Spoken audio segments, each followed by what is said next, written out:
Hear women nowadays talking about all these things about men. Men are not real, men are dogs, men are pretenders. But then when you look at them, they are all fake. Fake hair, this bugger makeup, fake boobs.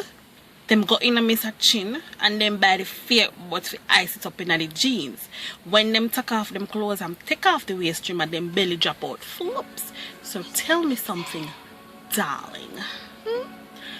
If you can't be true to yourself in the mirror every day that you wake up, how on earth are you going to find a real man?